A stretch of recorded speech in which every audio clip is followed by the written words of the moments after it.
So the first thing I would say is that HR analytics, or the idea of being more analytical in how you approach your job in HR, is something that is everyone's responsibility.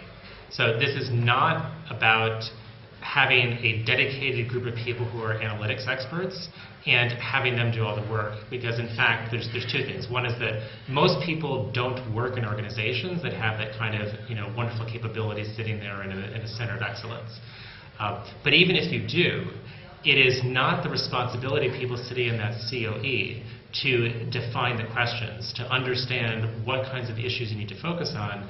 That's actually the responsibility of everybody in HR. It starts with the HR business partners, but even if you're working in one of the different functional areas, like a silo within learning and development, or within performance management, or compensation and benefits, it is everyone's responsibility to be figuring out what are the key questions to be asking, because that's where the analytics journey starts. Is you need to be able to define what are the questions that matter most for the business, so that you're focusing the HR function's attention on what we need to be doing differently and the information that we need to be able to help the business to perform differently.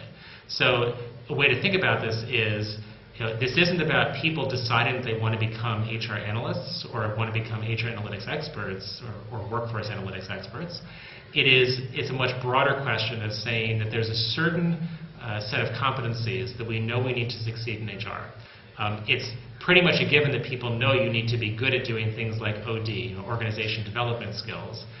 What I would argue is that, in fact, everybody in HR also needs to be good with analytics skills, but it's the fundamentals of analysis, meaning that you can take a look at the situation in front of you, you can take a look at the organization you're working with, at the business unit, at the team, and you analyze, you look to understand where things are working well or not, so you know where to focus the attention. This is not about statistics. It's not about being able to crunch a bunch of data. Because if that's needed, then you can always at that point, if you don't have the ability to do number crunching yourself, you can always find somebody to help you do that. That's the easy part is the number crunching, whether you do it yourself or you find somebody else to do it. The hard part is making sure you're focused on the right questions and taking responsibility as an HR professional that analytics is the job of everyone, because we use that to help HR get to the things that matter the most to help the business.